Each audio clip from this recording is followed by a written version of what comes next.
Assalamu alaikum ардактуу айымдар жана мырзалар, сүйүктүү теле көрүүчүлөр, байкелер, эжекелер, борбор карабыз Бишкек шаарынан сиздерге берүүбүздү баштап жаткан кезибиз. Салам Кыргызстан түнкү шоу программасы старт алды. Саламатсыздарбы? Анда болсо, урматтуу айымдар жана мырзалар, татынашкалар жана сулуулар. Бүгүнкү биздин темабыз сулуулук дүйнөнү сактайт демекчи. Бүгүн пайдалуу сиздерге жашнакай биздин визажисттер жана ошондой эле чач тараштар келип сизге пайдалуу советтерди айтмакчы, ошондуктан алыстабаңыз биздерден. Темабыз сулуулукка байланыштуу болгондуктан ар бир инсан баласы, ар бир айым, ар бир мырза татынакай болгонго, сулуу болгонго аракет кылат. Андыктан бүгүн биздин татынакай конокторубуз кыргыз элине кызмат кылган, сулуулукка сулуулук берген, көрккө көрк кошкон кыраан кыз жигиттерибиз келет. Кыскача айтканда кызыктын баары алдыда болмокчу, ошондуктан биз менен болуңуздар. Салам Кыргызстан.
Жалт караганда карасаң, Таттыбек Турсунбаевга окшошуп калыптыр экен.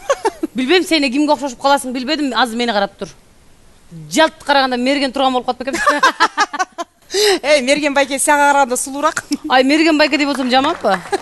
Ооба достор, Салам Кыргызстан түнкү шоу программасынын бүгүнкү коноктору өзүңүздөр байкагандай эле сулуулук дүйнөнү сактайт темасына эң чоң жетишкендиктерди кылган жана адамдарды сулуулукка кадам аттоого өзүнүн салымын кошкон жаш таланттуу стилист Тилек аттуу жигитти залыбызга тосуп алабыз. Сиздердин кол чаңыңыздар менен.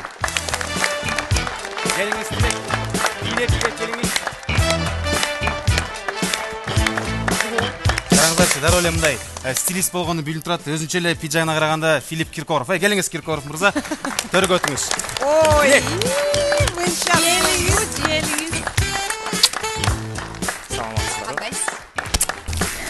Куш келипсиз. Чоң рахмат. Сулуулук демекчи эле алыстан кирип келатканда эле өзүңүз дагы кийимиңиз дагы жалтыр жылтыр болуп келдиңиз. Ушунчалык сулуусуз. Тө көз тийбесин. Сиз ушундай татынакай келбетиңиз менен биздин айымдарга, мырзаларга дагы бир сулуулуктарды тартуулап жүрөт экенсиз. Көбүнчө чат жасалгаларын жасайт экенсиз. Ушул тармакка аттанганыңызга канча болду? Ошолдон баштай берсеңиз. Саламатсыздарбы, сүйүктүү жана сулуу көрөрмандар. Негизи мен кички кезимден баштап эле пластилин менен алектенчимин, сүрөткө тартчымын. 16 жашымда пластилинден адамга айландыңыз. Пластилинден адамга айландык. Биринчи жолу кимин чачын кескениңиз эсиңиздеби? Мамам тойго барайын деген, мен окуп жүргөн кезим болчу. Ошондо жөн эле мындай кызыкчымын, чачын жасап бергем тойго барарда. Ошондо өзүңдүн апаңдын чачын кескенсиң, Чачын жасап бергенсиң. Эми Гүлжана, мен суроо берип алайынчы. Мисалы жакпай калды деп койлу, барып туруп жууп салып, же болбосо акчасын бербей коюп, урушуп ушундай. Жок, ошондой 8 жыл болду, 8 жыл иштеп келдим. Алматыда иштегем. Такыр болгон эмес. Тилек, бул суроо мени көптөн бери кыйнап жүрөт. Анан сахнанын сыртынан деле көп мындай жумуштарыңызды көрүп жүрөбүз. Ар жак бер жактан Тилек стилист, Тилек парикмахерди угабыз. Бирок негизи эле киного кайрылсак, байкап көрсөк, стилист болуу, парикмахер болуу бул негизи эле айымдардын жумушу көбүнчө, же мырзалардын да жумушу болуп калабы? Же бул жөн эле стереотип болуп калды, эгерде парикмахер болсо эле мындай лак коюп, ай жок, биз андай кылбайбыз деп сүйлөп калган балдар андай эмеспи? Кандай десем, парикмахерден сөз кийин пайда болду да. Опасный суроо болду. Илгертен бери цирюльник деп айтчу. Цирюльник? Ооба. Бул деген эркектин жумушу болчу. Бара эми аялзат биз тартып алганбыз. Ооба. Башында. Бирок биз кайра эле бизге окшогон. Цирюльник эмне жумуш кылчу ошондо? Чач кесчи, также повар деп айтып коюшат. Повариха деген сөз жок да, мисалычы, тоже эркектин жумушу. Негизи биз чач жасаганда, мисалы эркектер, клиент келсе, улгайып калган болсо мен апамдай кылып жасап берем. Кичине жашыраак болсо өзүмдүн сүйлөшкөн кызым мындай келсе сонун болмок экен деп жасайм да ошондой. Ооба. Тилек, дагы бир суроо эсиме келип кетти да, мындай биз кичинекей кезибиздечи, биздин кичинекей кезибизде чачың коюу болот деп, анан өлө кырып берчү эле го, ошол туурабы же туура эмеспи? Ошо негизи кыргыздардын чачтары негизи эле калың болуп келет. Орустар деле канча кырбасын, мисалы өзүмдүн деле клиенттерим бар, кичинекей кезинен балдарын алып келишет. Биздин өзүбүздүн салт эмес, сапаты жакшы, калың болуш керек. Мурдатан угуп жүрөм сени, биздин коңшулаш мамлекеттерде да бир жакшы ийгиликтерди багындырып келгенсиң, ошол жөнүндө да кичине маалымат бере кетпейсиңби? 2009 жылы Казакстанда Алматы шаарында биринчи место алгам, чач жасоо боюнча. 15 мүнөттө жасап бүткөм. Алмата боюнча. Алмата боюнча. Ошол таймаш ким баттыраак жасап бүтсө ошол. Дагы бир суроо берсем, илгерки биздин апалар, азыр деле биздин айылдарда карап көрсөк, эми бизде кымбат же болбосо укмуш чыгып аткан, реклама кылып аткан шампуньдарды эмес, колдогу бар жашнакай эле айран деп апаларыбыз. Мен тайнелерим, апаларым ушинтип колдонушуптур да. Азыр деле айылдарда колдонушат болуш керек. Ошол айрандын кандай пайдасы бар? Негизи бул айран, кандай десем, шампунь менен же мисалы айылда деле шампунь менен жууп калышты. Шампунь бул деген чачтын кутикуласы бар. Ошонун баарын ачат, чач полностью. Бальзам болгон, бальзам менен жууганда кайра жаап коет. Ошондо эми өзүңөр деле байкасаңар болот да, мисалы шампунь менен жууп койсоор, андай пышный болуп, кандай десем, неухоженный көрүнөт да, бирикпей. А бальзам менен жуугандан кийин сыймалак, сонун болуп, сыйгалак болуп, ошо мисалы бальзам деле айран менен жууса болот. Айран менен бир 10 мүнөт кармап, кайра жылуусу менен чайкап салса болот. Айран бул биздин азыркы бальзам. Ооба. Жо, адан кийин мындай майланышып калат. Майланышпай жылуусу менен жууп, ысык суу менен, жылуусу менен. Анда ушинтип бүгүн барып жууп көрбөсөм. На всякий случай лезвие алыңыз. Эмнеге? Вдруг кырып-мырып салыңыз. Ысык суу менен күйргөндөн кийинби? Анда Тилек мырза айтсаңыз, биздин ар бир коногубузга ушул суроону беребиз. Кыргызстан бул сиз үчүн эмне? Кыргызстан мен үчүн бейиш, негизи мен патриотмун. Алматыда иштеп 4 жыл иштечимин. Калып калсам деле болмок, бирок ичимдеги Жүрөгүңүз жүрөгүм жок. Кыргызстан деп табылды. Кыргызстан киндик канган жерге кайра келиш керек. Сиз патриотсуз. Патриотмун. Азаматсыз. Кыргызстан сиз үчүн баарынан бийик. Ооба. Салам Кыргызстан түнкү шоу программасында өзгөчө эксклюзив болмокчу. Тилек сиздин көзүңүз жабылат, эчтеке көрүнбөйт. Ошол бойдон кантип чач жазалгай турганыңызды чогуу байкайбыз. Бирок бир сонун селфиден соң. Ошону айтайын деп атмын. Ошону унутпайлы. Анткени бизде конокторубуз менен ушундай салтыбыз бар. Сөзсүз түрдө өзүбүздү өзүбүз сүрөткө тартабыз. Бияка келип, Тилекти ортого отургузуп албайлыбы?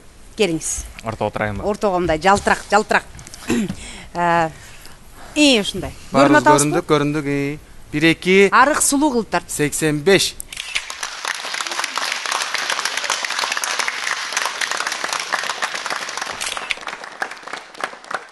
Мына ана эмесе сүйүктүү теле көрүүчүлөр, селфи бүттү. Эми Тилек жанакы сөздү биз унуткан жокпуз. Азыр сизди сахнага алып чыгып, канчалык деңгээлде биринчи көрбөй туруп көргөзөсүз өнөрүңүздү, андан соң 3-чү айымга келгенде көзүңүздү жаап, кандай деңгээлдеги стиль, кандай деңгээлдеги чач жазалгылоо болот экенин чогуу байкайбыз. Бул Салам Кыргызстан түнкү шоу программасы. Кызыктын баары алдыда, биз менен болуңуздар. Келиңиз, Тилек, сахнага чакырабыз. Сиз отуруп туруңуз, биз барып келели. Процесс кандай болот, айтып берсеңиз? Процесс негизи бул 3 кыз. 3 кыздын биринчиси свадебный болот, экинчиси элегантный болот, үчүнчүсүн более фэшн шоу болот. Фэшн шоу. Өзүңүздү бекитип туруп, Аны эмес биринчисинен баштайбыз, Сиздин ассистентиңизди тосуп алабыз, кол чабаларыңыз менен сулуу айымды тосуп алабыз. Келиңиз. Өзүңүз байкагандай өзүнө керек болгон буюмдары өзүндө чогуу экен. Келиңиздер. О, кыздарды көргөн сайын жиним келип атат. Неге? Ушундай арык кыздарды көргөндө эле неме жаман болуп кетем мен. Эми кыргыздан көрө албастык деген ушул болуп калат эми. Карачы турушкандарын, Баштадык. Кол чабалар, биз баштадык.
Эмне деген талант, эмне деген керемет, карачы. Тилекке турмушка чыккан кыз таптакыр өкүнбөсө керек, күндү чачын жасап берип отурса. Сиз турмушка чыгып атканда күйөөм парикмахер болсо го деп эчедет экенсизби? Жок, спортсмен болсо экен. Биринчи номердагы кызыбыз даяр. Айланып өзүңүздүн сулуулугуңузду көргөзүп койсоңуз болот. Кандай кыска мүнөттө Тилек эмне кылганын өзүңүздөр байкаңыздар. Мен ойлойм, мунун үчүн чеберчилик биринчи орунда керек болуш керек. Кол чабалар. Таланттуу стилист Тилек экинчи номердагы биздин дадакай кызыбыздын чачын жасалганын баштады.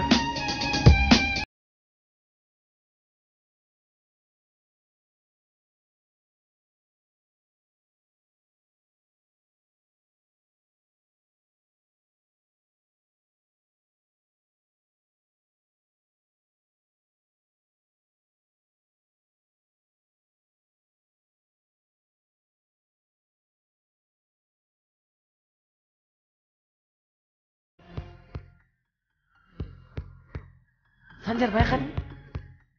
Сетканың емес болды ғой машина. Сетка жаңағыдай.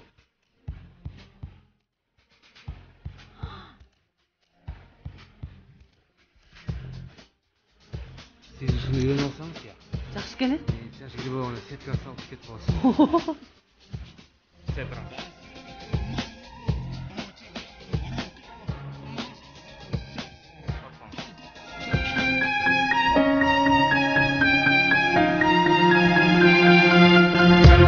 Başınızda bir çimşik gelip uyağılıp ketkenде olur.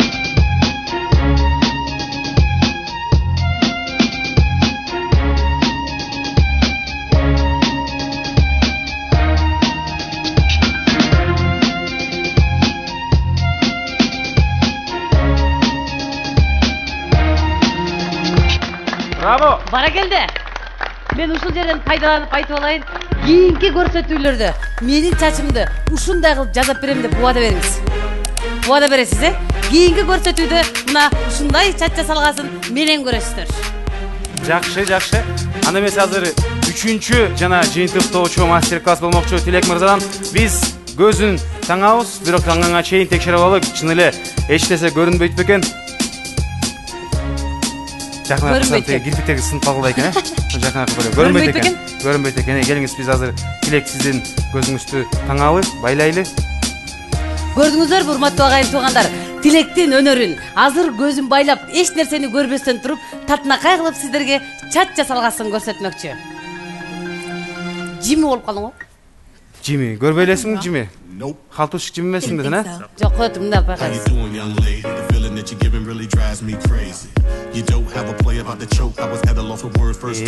Байкабайт экен, көрбөйт экен.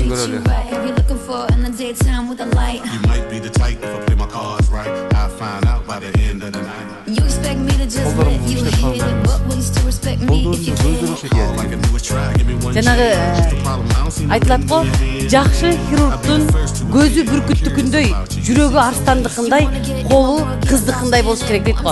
Көрсө, биздин Тилек мырзанын да колу меникине караганда эпчилгерет экен, Карач, өрүп аткан. Чыкылдап аткан эле. Тыпылдатасың го. Күлүп берсең, татынакай жүзүңө күлүп турган чакчылар деп. Бар экенде.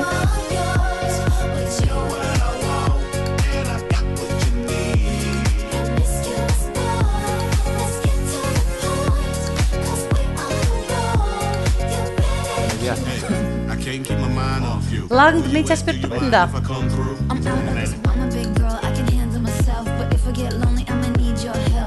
Керемет чач жасалган экен,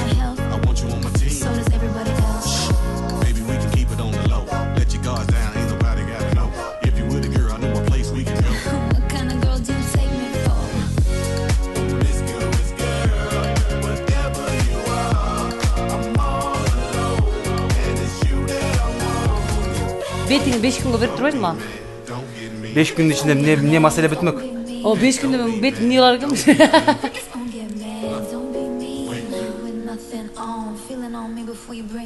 Сүйлөшүп турбайлы. Жөн эле турганда эмне? Каяктан барасың? Көлдөн барам. Тилектин эмнеси?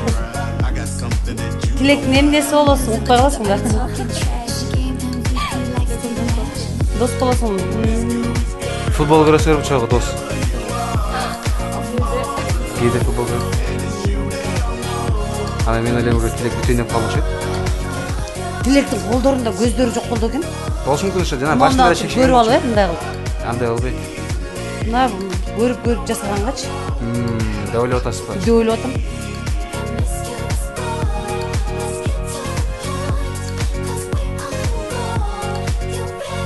Кийинки көрсөтүүдө Назира айымдын чачын ушундай кылып жасап келсек болобу? Анык кыска да.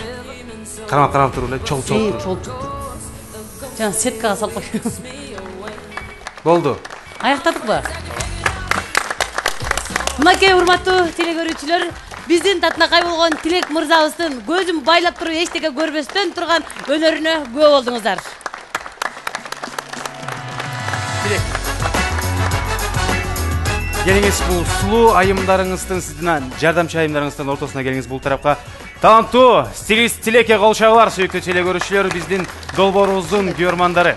Тилек, алтында болгон убакытты бөлүп ушул жерге келип берген үчүн сага ыраазычылык билдиребиз. Жана албетте эле салтыбызга аянган ар бир мейманыбыз мүмкүнчүлүк берип өзүнүн өнөрүн көргөзгөн соң биздин деме өрчүбүздөн дардаган белегибизди ыйгарып коюуга уруксат этиңиздер. Кол чабуулар.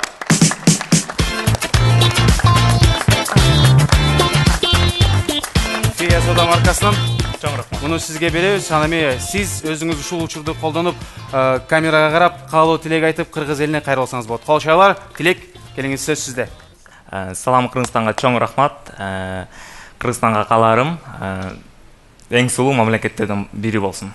Айтканыңыз келсин. Кол чабууларыңызды Сага дагы чоң ыраазычылык билдиребиз. Сен айткандай Кыргызстаныбыз бир стабилдешип, өсүп, өркүндөй берсин. Сага окшогон патриот жигиттер көп болсун. Биздин чыган жигиттер чет жактарда эмес, ар дайым Кыргызстанда гана кызмат кылсын дейбиз. Эң туура, ар эң дайым туура. келип туруңуздар биздин куттуу студиябызга. Чоң рахмат. Ал эми Тилек, жана сиздин ассистентиңиз кайрылып кетмекчи. Ай кыздар, жатарда чачыңыздарды жууп жатыңыздар, лак көп чачыңыз зыян.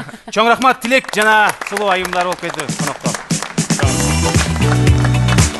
Кайрадан көрүшкөнчө.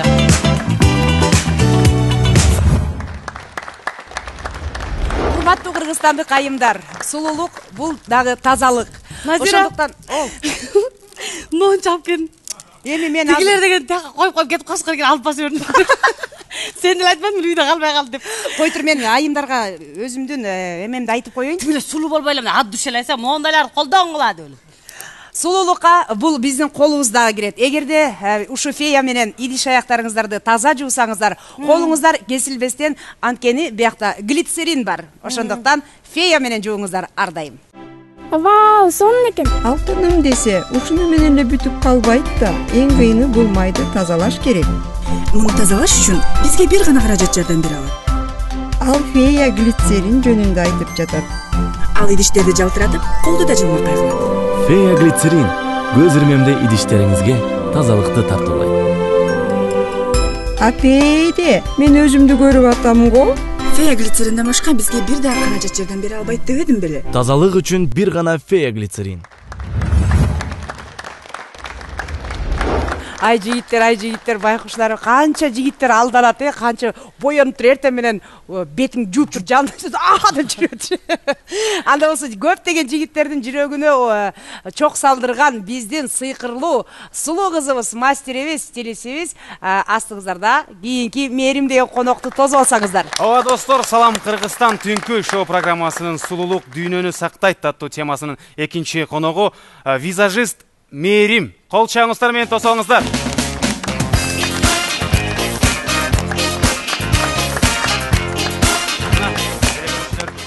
Жашлап көрөңүздөр, ушул айым күндө миллиондогон эркектерди алдаганга, айымдарга жардам берип жүргөн кыз. Келиңиз, сизге суроолорум көп, өтүңүздөргө.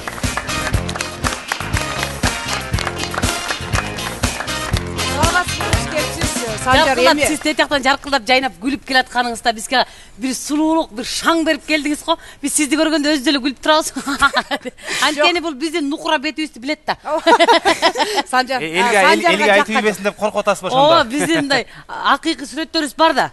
сулуулук негизи бул алдообу? Алдоо эмес, анткени ар бир адам эле сулуу деп айтам. Боенсо деле, боенбосо деле сулуу. Мээрим, сизди атайын ушу Салам Кыргызстанга конок кылып чакырдык. Жөн эле убактыңызды чоюп, кайдагы тияк-бияк суроолорду бериш үчүн чакырган жокпуз. Конкреттүү түрдө даярдалган суроолор бар. Номер 1 суроо. Кытайда азыр жакында эле күйөөсү аялына сотко бериптир. Балдарым эмнеге сулуу эмес депчи. Анткени аял өзү аябай сулуу экен, күйөөсү өзү сулуу экен, балдары сулуу эместер өлүп калыптыр. Көрсө, кыздын деген операция кылып өзүнүн татынакай сулуу кылып алыптыр. Ушул учурда өзүнө жарашабы, жарашпайбы, боенгондор көп. Кайсы учурда боенуш керек, кайсы учурда боенбош керек. Негизи эле адамдарга жагымдуураак көрүнүш керекпи же өзүң кандай болсоң ошондой жүрө бериш керекпи деген суроо. Мындай да, азыр сулуу адамдар көп, дайыма эме кылыш керек, өзүнө кам көрүп жүрүш керек. Албетте, пластика операция жөнүндө айтып атасыз да, ал 30 жаштан өткөндөн кийин аны жасатыш керек. Ага чейин жасатканга болбойт. Анткени багы терилер эме болуп калат, жаштардын терилери баягы тартышып эмелип турат. Караганда уже баягы бошоп, эмелип калат, чоюлуп калат да. Ошондо чоюлганда баягы 30 жаштан өткөндөн кийин уже 40 жашка жакындап калганда уже андан дагы жаман болуп баштайт бет. Анткени баягы беттер бошошуп, бырыштар көбөйүп кетет, андан да көбөйүп кетет. Ошондуктан 30 жаштан ары жасатыш керек пластика. Ошо чоюлуп калганда чоюлуп бараткан сезилеби? Албетте сезилет, анткени баягы терилер бошошуп, анан буручтар көбөйүп баштайт. Дагы сизге бир суроо берсем, бул баарыбызга эле да, Санжар сага дагы Гүлжайна билсең унчукпай турасың, бир табышмак айтайын да, ушу сулуулар жөнүндө да. Эмне үчүн аял заты көбүрөөк жашап, эркек зат аз жашайт? Ушуга жооп бергилечи. Эгерде ушуга ким туура жооп берсе, эмне? Менин атым Ан, 3 күнгө путевка, 3 бал тамагы менен мен үйүмө. Менде жооп жок. Жакшылап ойлон. Сиздечи жооп барбы ушуга? Менде жооп жок. Сендечи Гүлжайна? Мен жооп бербей элеңиз го. Билбейсиң да? Ошон үчүн эми уят кылбайын деп жооп берме деп койдум да. Жоогун айта берейин, анткени биз деген аял заты, урматтуу мырзалар, силерге айта кетсем, аял заты биз бетибизге 5 тонна эмелерди чаптайбыз, кремден кийин жанагы тонировка, база деп коет, андан кийин тональный крем, андан кийин пудра, румяна, 5 кабат эмени чаптайбыз. Ошо сулуулугубузга суктанып, бетибизден өпкүлөп, эркелетип атып, бардыгын жутуп бересиңер да, химикаттарды жутуп атып, тезирээк өлүп калат. Ошондуктан кыздардын бетин жууп туруп анан кийин бетинен сүйгүлө. Сиз бети таптаза кылып келет, ошону сиз канча пайызга өзгөртүп коесуз? Боёгондон кийин сиз канча пайыз өзгөрүлдү деп айтасыз? Боёгу жок бет менен бетке караганда боёлгондон кийин. Ар кимдики ар кандай. Беттин түзүлүшүнө карата болот. Кээ бирөө 100% өзгөрөт. Кээ бирөө өзгөрбөйт, кээ бирөө 50% өзгөрөт. Ушундай ар кандай. Ар кимдин бет түзүлүшүнө карата. Мүмкүн сиз биздин чыгармачыл инсандардын да беттерин боёйсузбу? Боёйм. Көп эле чыгармачылык. Көп эле. Бүгүн бизди боёп бербедиңизби? Ошондо мындай Гүлжайнанын көзү башкача болду, же мага ошондой сезилип атып, көзү мындай бакырайып сонун болуп калды да. Кантип чоңойттуңуз? Же Гүлжайнанын өзүнүн көзү чойдум деле. Ал дагы бир суроо берип кетели, азыр жамандай бизге сыр бойдон калып турат болот, айткысы келбей атат. Акырын эки четине лезвиемен телефон жок. Мерим, азыр бизде деген муну татуаж деген чыккан, көзгө, оозго, кашка, бардык жакка жасатып атат. Ушу татуаж деген, ушул канчалык деңгээлде пайдасы, канчалык деңгээлде зыяны бар? Татуаждын зыяны деле жок, пайдасы деле жок. Сулуулук үчүн кашты калыңыраак, кашты, көздү, оозду, оозду чоңураак көрсөтүш үчүн. Мерим, айтсаңыз, азыр могу жайдын аптаптуу күндөрүндө, ысыкта кандай боёнуш керек? Же боёнбой койсо да боло береби? Жайында сөзсүз түрдө багы күндөн коргонуучу крем коюш керек. Эртең менен чыкканда дайыма колдонуп жүрүш керек. Анан пудра коюп коюш керек. Пудра, тональный, анан пудра коюш керек. Анткени багы күндөгү күндүн нуру ачып тиет жайында, ошондуктан күндүн нурунан сактаныш керек. Андан сактанбасак, беттеги тактар, ар кандай пигменттер ошол чыгып кетиши мүмкүн. Мерим, биз го шаарда ар түрлүү косметикаларды алып, тазалап, колдонуп, күндөн коргонуучу кремдерди жаап, ушинтип өзүбүздү карайбыз да, аракет кылабыз. Бирок биздин алыскы айыл жергесинде жашаган апаларыбыз, эжелерибиз, жеңелерибиз эми ар бир эле барып сатып ала бербейт да. Ошолор кандай кылып күндөн коргонуш керек беттерди? Канткенде жайында карайбайт, канткенде беттер мындай торлоп кетпейт, эмне кылыш керек? Күндөн сактаныш үчүн маскалар көп, абдан багы эле айранды койсок болот, сүт менен бетти арчысаң да жакшы. Анан быштак, айрандын үстүндө баягы уютканда жашыл болуп үстүндө эмеси суу чыгып калат го. Сары суусу деп коет. Сарысы суусу деп коет. Ошонусун бетке вода менен арчса, бет агарат, беттеги баягы сепкилдерди кетирет алда. Анан дагы бир жакшы эме, кадимки эле биз ичип аткан чайыбызды баягы кызылыраак кылып демдеп туруп, бетибизге эме сүртсөк, вода менен сүртсөк, көпкө 10 мүнөттөй сүртүп отурсак, ал беттеги баягы тактар, эмелерди, сепкилдерди кетирет. Кызыл чайбы? Ооба, кадимки эле кызыл чай. Эртең менен кечинде кылып турсак. Мүмкүн ушу бардыгын сүйкөбөй элечи, бетти күнгө күйүспөй эле кепка кийип алып жүрөсө болобу? Эми болбойт, тиет да күнгө. Мен дагы бир баскан уткам, ушул айылдагы апаларыбызга, эжелерибизге ыңгайлуураак да. Кадимки эле биз картошка, чийки картошканы алып туруп эле, жада майда өткөрүп туруп, майда кылып. суусун Суусун дагы анан тиги картошканын өзүн жапса дагы беттин о бырыштарын тартып, агарганга көбүрөөк пайда берет дейт да. Ошол туура эмеспи? туура, ал абдан жакшы маскал дагы. Картошкадан Сайыңыздарбы? Андыктан колуңуздар бир картошканы алып туруп эле теркадан майда өткөрүп бетке жапса дагы бул аябай пайдалуу экен. Эркек катары мен түшүнгөнүмү айтайынбы? Эми иши кылып бетиңер келбесе жабасаңар эле болду экен да, туурабы? Жемеш ар жак бер жактан. Жок, мунучу берим. Витамин болот. Санжарыбыз кичине таарынып атат да. Урматтуу мырзаларга делечи, бир аз боенбогон кыздар көптү жакшы көрөсүңөр, Эмнеге? Биз ушундайбыз, кыйынбыз өзү негизи. Кыз балдарга айтып атсаңар общий. Ушундай кыйынбыз. Жок, боенбогон деп эметеришет, айтеришет, бирок все равно багы боенгон кыздарды көп карашат. Мээримден биз дагы көп нерселерди сурап алалы. Мисалы, кыздардын көзү бакыракай кыздар болот. Көзү жимшик кыздар болот. Жимшик кыздар кандай боеш керек, бакыракай кыздар кандай боеш керек, ошол жөнүндө да бир жакшы маалымат берет. Жимшик эмес, жылчык.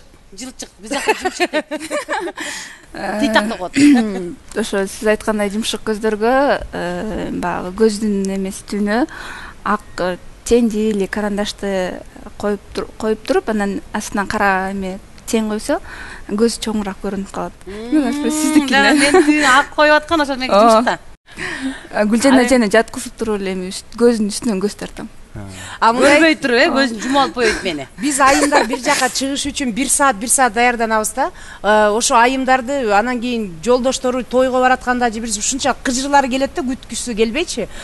Бат боенгонго, бир бат татынакай болгонго кандай эме совет айта аласыз? Шашып аткандарга база койбой, корректор койбой, тональный крем коюп турган, тональный коюп турган, үстүнө пудра басып эле бир чөмеле боеп коем. Меримка, жана башында айтып кеткенсиң, мен чыгармачылык инсандарда көп боем деп.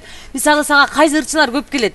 Кимиси мындай боегонуң жакпай калды, жакшынакай бое, кимиси бир боегон менен жунчукпай кете берет. Ырчылардан көп эле келет, 50% эле келишет, көп эле. Анан Кайсы ырчылар? Кыз Бырактоо келет, Азиза эже, Айнура Салахитдинова, Роза Шакирова, Самара Каримова, Асель Кадырбекова, көп айтерсиз, абдан көп. Назира Дүйенова, Назира Дислер, Жайна Атаканова, Санжар Мыкыев. Жок. Аракет кылбай эле коелу. Андай жактан алып. Ушул сага келип, сен боеп татынакай кылган ошол ырчы эжелериңин, айымдардын кимиси көбүрөөк оңдо кичине болбой калды, бул жагын жаңыдан жаса дей берет. Капризныйын айтыңызчы. Айтыр, эчтеке. Кимиси капризный? Айтып алыңыз, мүмкүнчүлүк колдонуп. Сайкал менен Азиза эже деп кой. Сайкал Садыбакасова менен Азиза. Айым. Бир четен туура эле дейм, жакпагандан кийин ар бир нерсени, мисалы, чачыңды жазатып атканда же кийим алып аткан бирөөсү болуп жакпаса. Жок, мен да Азиза эже аябай капризный. Менден башка эч кимге жасатпайт. Мен жазсам, жактырып жакшы эле кетет. Если окуучуларым жасап калса, жактырбайт. Ушат. Менин колум тиш керек, сөзсүз түрдө. Ушпайт эми, мындай. Болбой калса наразы боло берет, жеткизи келбей, сен жасагычы. Сен бетин сыйпаламай деп отура берет ошол жерде. Ошондой. Эң жакшысы Айнура эже деп кой. Айнураны кандай боеп койсоң деле кете берет, Айнурага айтып коюш керек эле, кандай боесо кетпе. Жок, Айнура эфирден деле көрүп, шашпа сени дейт коем. Мерим айтсаңыз, анда эмесе Кыргызстан сиз үчүн эмне? Кыргызстан мен үчүн менин мекеним, мен жашап жаткан өлкө, менин сүйүктүү шаарым. Сүрөткө түшөлү анда? Анда Салам Кыргызстан телекөрүүчүлөрү интернет баракчаларга кирип, Instagram, Facebook же болбосо Одноклассники, Салам Кыргызстан ТВ шоу баракчаларына кирип, биздин сүрөттөргө комментарийиңиздерди жазган жана ой пикирлериңиздерди жазсаңыздар болот. Биз азыр адатка айланган селфиге сүрөткө түшөбүз. Жакшылап карап туруңуздар. Мен бул жака чакырып албайлыбы кайтадан эле? Жок, Мерим жака. Мен сизге жакынап келейин. 85.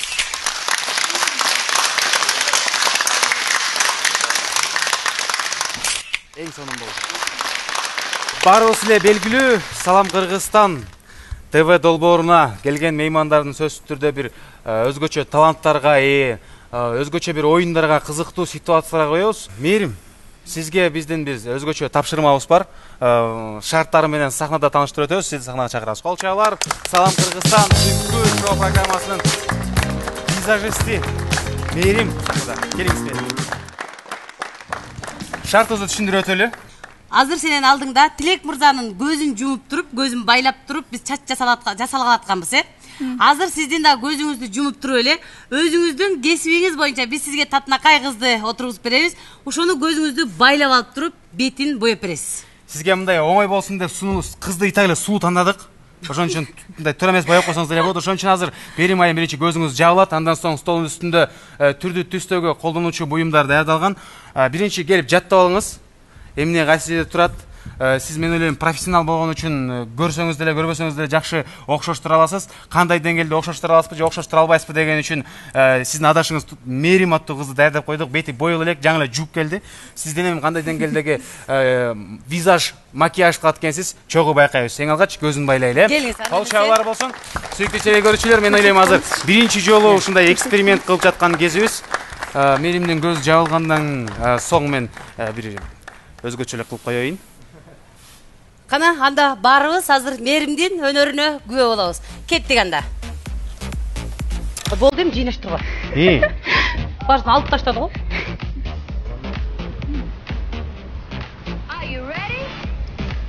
Сарсың алып элесизби? Жакшы элеби баары. Бул краскалар жуулбайт билесиз да? Жуулбай турган краска менен болот азыр. Не свет тагат. Тура свет, адашсаңыз біз айтып турабыз. Тура эмес.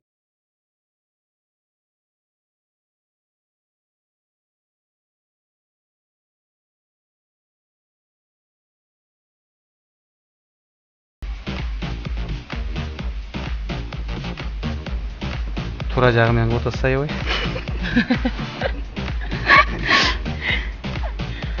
Карындашыңыздын аты да жугап турбайбыз. Көзүң ачпай эле турчу болбос. Ачпа дейм. Өзүнө да кызыктуу болот да нюктан. Бир көзүңүздү ачып алсаңыз болот мен. Байкап аткан чыгарсыздар, биздин Мерим айымыбыз, биздин отурган Мерим айыбыздын көзүн эки түрлүү кылып бое баштаган учуру.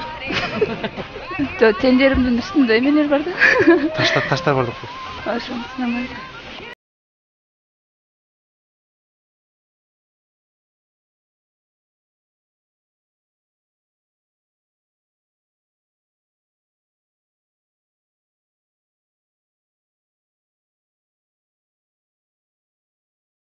Боеп бүткөндөн кийин биз отурган Мерим кандай түстө чыгаар экен деп кызыгып атабыз. Кана бизди карап койчу. Сонун болуп калды. Сонун экен.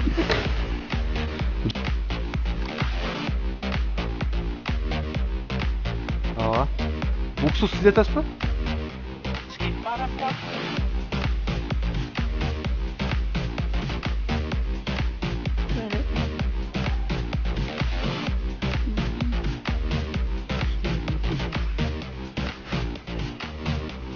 Daha oldu boyayıp içine daha kışına kaldı.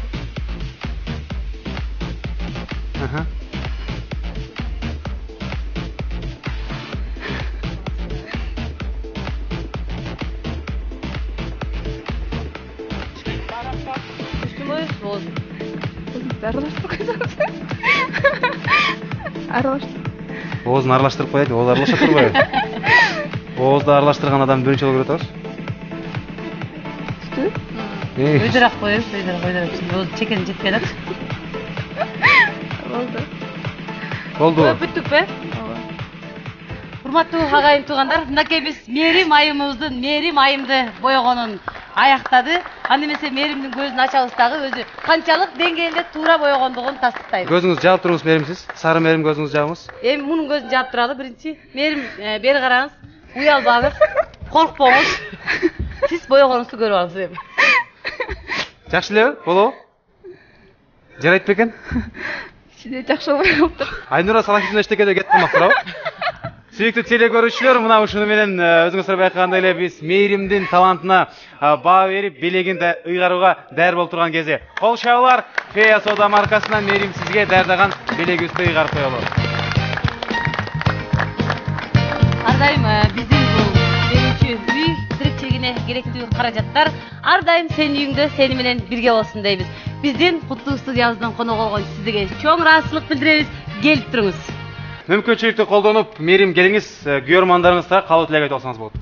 Урматтуу кыргыз элим, баардыгыңыздарга чын ден соолук, узун өмүр жана ар бир үйгө ырыскы каалайм. Ошо. Ар дайым сулуу болуп жүрмөкчүмүн. Сиз дагы бүт баарын сулуу кылып жүрө бериңиз. Келгениңиз үчүн чоң рахмат. Кал чыгабы. Үйдү көрүп алыңыз, келип туруңуз.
Кадырлуу меймандар, теле көрүүчүлөр, биздин күйөрмандарыбыз өзүңүздөр байкагандай эле бул жумабыздын темасы сулуулук дүйнөнү сактайт болду.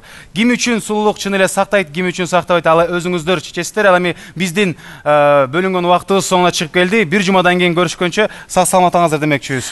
Биз коштошпойбуз. Кайрадан бир жумадан жолугушканга чейин сак саламатта калыңыздар. Сулуулук бир гана жүздө эмес, жүрөк дагы сулуу болсун. Жүрөктө ыйман болсун. Кайрадан көрүшкөнчө сак саламатта туруңуздар.